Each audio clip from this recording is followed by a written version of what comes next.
皆さんこんにちは。シンプルな伊藤でございます。僕は30歳までパスポートも持たずに生きてきた男ですが、今は日本の会社に勤務しながらマレーシア移住を決意しちゃった32歳独身です。このチャンネルではそんな僕の超孤独な海外移住生活のリアルをお届けしています。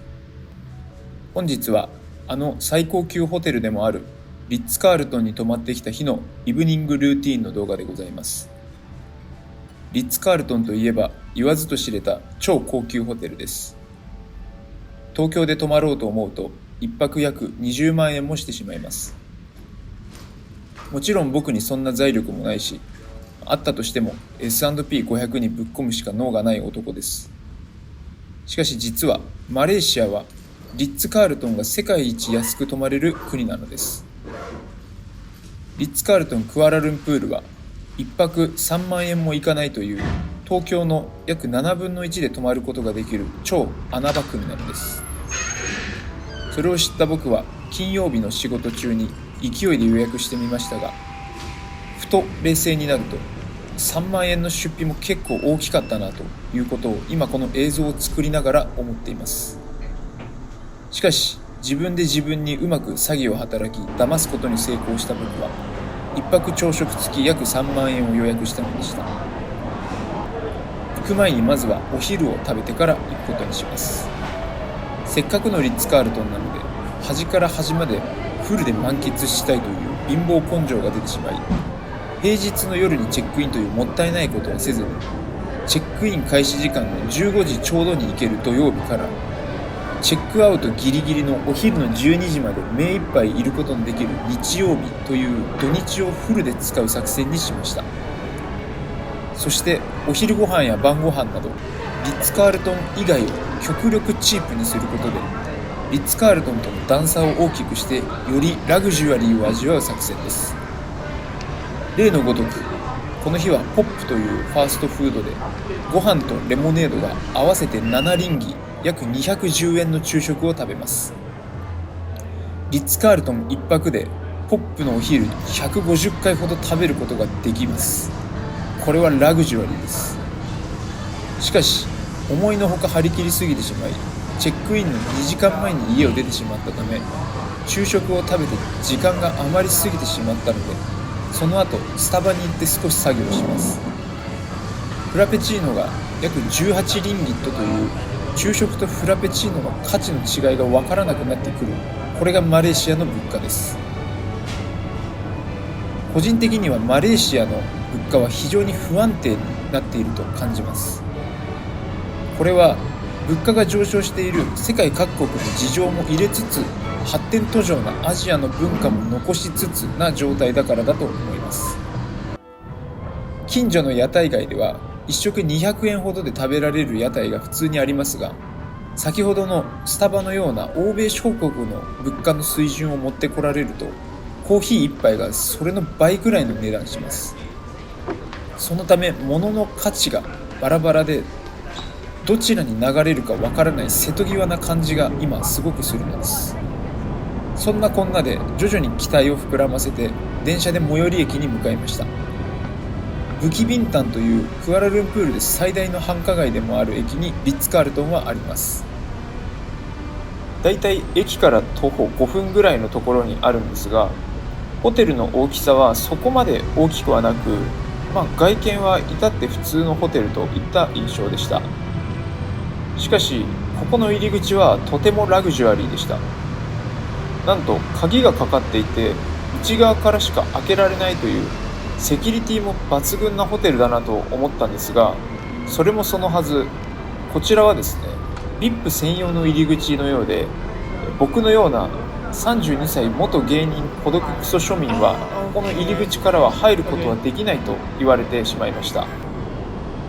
隣に一般用のロビーがあったんですが、そこには観光客が多くいて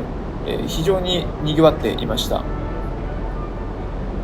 ここのロビーを入るとさすがは超高級ホテルのような佇まいで、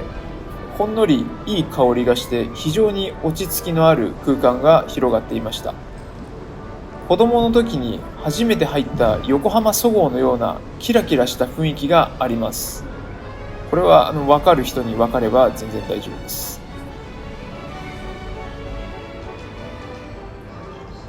受付のお姉さんがお部屋まで荷物をお持ちしますかと聞かれたんですけど、僕が持っている荷物が Amazon で買った2000円のしょぼしょぼリュックだったので、とてもじゃないけどリッツ・カールトンの従業員に持たせるのは申し訳なくなりお断りしました。客室に行くにはこのエスカレーターを登ってラウンジのようなところを通っていかなくてはいけないんですが、その道中お姉さんがずっと何か喋ってくれていたんですが、Thank you と OK だけで会話してしました。ここでちょっと話はそれるんですが、マレーシアの人、というより東南アジアの方の英語って非常に特徴的で、たびたび聞き取れないことが多くあります。イメージで言うと作業が他行に変わる感じです。例えば31というとき、これは31というような形になり、さらにその単語のキレが結構良くなるので31みたいな、まるでタイ料理の固有名詞かなと思うような感じで聞こえてきます。さらにマレーシアではそこにマレー語も交わってくるので、今この人が喋っているのが英語なのかマレー語なのかたびたびわからない瞬間っていうのが結構発生します。聞こえたところで僕の理解力が乏しいのでそんなに意味はないんですが、このお姉さんも結構他行が強めなのがわかるかと思います。話はそれましたが、お姉さんとエレベーターでさよならし、この金ピカエレベーターに乗って19階に向かいます。このフロア自体はとても静かで高級感あふれるラグジュアリーな廊下でした。とても長くて素敵な廊下だったんですけど、若干雰囲気が映画のシャイニングみたいで少し怖かったです。お部屋に入ると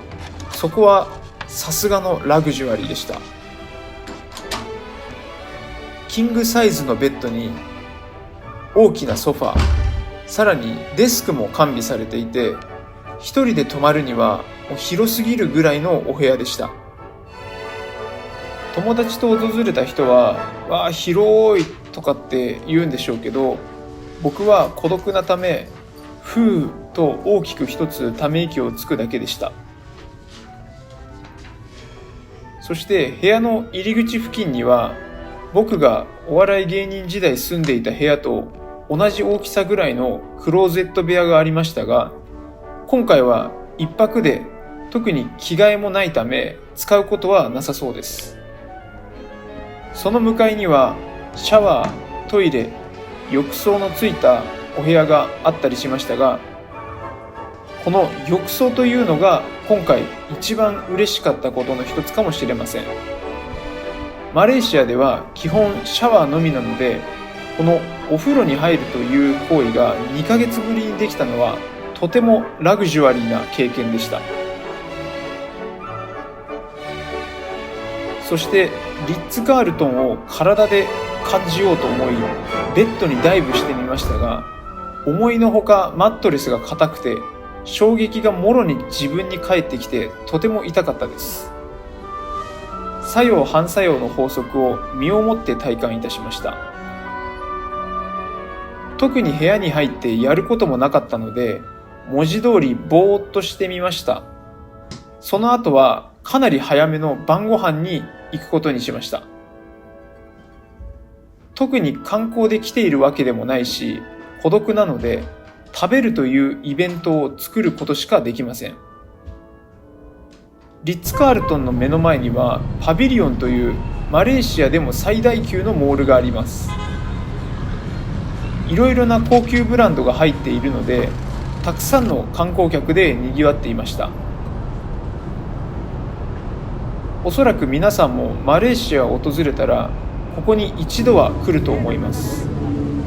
一応僕も記念撮影してみましたが、カメラを地面に置いて一人で佇んでいるというこの場において最も虚しいものになってしまい、周りの士気を下げかねないのですぐさまやめることにしました。高級ショップが多いパビリオンですが、地下にはフードコートもあり、手頃な値段で現地の食事を楽しむことができます。ポップのご飯をさっき食べたので、そこまでお腹は空いていませんでした。したがってこの日の晩ご飯は軽めなのがいいなと思っていると、ヤンタンフーという好きな食材を自分で取り、それを鍋にして出してくれるという中華系のお店に行きました。野菜や練り物、あと麺など自分好みの食材を好きなだけ選んで重さでお会計するというものです。僕は野菜を欲していたので、レタスだったりチンゲン菜だったり葉のものを多く取り、お会計はだいたい18リンギットだったので、600円くらいでしょうか。生の野菜をその場で刻んでマグマぐらい熱いお湯で湯がいてくれるので、5分も待たずに料理が出てきます。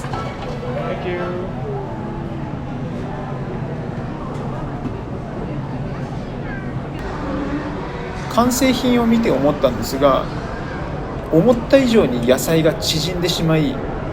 なんだか体に優しい病院食のスープみたいになってしまいました。スープは優しいチキン味で、とても体に染み渡る、味としてはとっても美味しいスープでした。しかし先ほども言ったように、野菜が洗濯した後のデニムぐらい縮んでしまったので、量としてはとっても少なくなってしまい、あっという間に食べ終わってしまいました。さらにちょうどこのぐらいの時間から体が晩ご飯だぞと思い込みを始めたので、なんなら食べる前に比べて食べた後の方がちょっとお腹に隙がありました。しかしマレーシアではこういう時とても便利で、デザートのお店がとても多いので、試しに何軒か寄ってみることにしました。まずはこのアイスクリームのお店です。このお店はラオラオという、マレーシアでは割と有名なお店なんですけど、アイスにトッピングを乗せて楽しむというタイプのお店になります。その後はこの北海道という、これは日本とあんまり関係はないんですけど、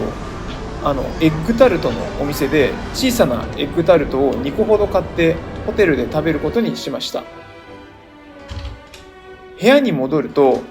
これはなんと驚き、先ほど出て行った時とは違ったベッドメイキングがされていました。お水が枕元に移動してあったり、枕も横から縦に積まれて変わっていたり、さらにテーブルにはチョコのブラウニーが生の状態で紐で縛って置いてありました。こんなこと言ったら高級ホテル向いてないっていうのをちょっと旅好きの一人袋叩きにされると思うんですけど、自分が出かけているうちに知らない人が入ってちょっと部屋をいじっているというこの感覚に若干の恐怖すら覚えました。いや、もちろん若干です。はい、若干もちろん素晴らしいホスピタリティには感動しているという前提があった上での若干という感じです。そんなこんなでもうすっかり寝る時間も近づいてきたので、お風呂を溜めています。おそらくバスソルトであろうものを浴槽に入れて体を清めます。バスソルトの適量もわからなかったのですが、おそらくこのぐらいの量で体は清められていると思います。そろそろ動画も終わりに近づいているので締めなければいけないんですけど、結論から言うと、僕はこの後2週間風邪をひいてしまいました。原因は完全に僕のせいで、それ以外何者でもないんですが、この部屋の今の冷房が19度ととっても寒かったのですが、リッツ・カールトンは19度で、こういうもんなんだろうなと思ってしまう謎の思い込みがあり、温度をそのままにして寝てしまいました。朝起きたら鼻水がダラダラ出てしまって、この帰宅した後に高熱を出すという結果になってしまいました。朝食もオプションでつけて食べに行ったのですが、鼻水がダラダラということもあり、そんなに食べることができなかったです。なので皆様には高級ホテルに泊まったら室温管理だけはちゃんとしといた方がいいというアドバイスでこの動画を締めたいと思います。次の動画は海外移住して初めて高熱を出した日のモーニングルーティンの動画をお届けしたいと思います。それではまた次の動画でお会いいたしましょう。ありがとうございました。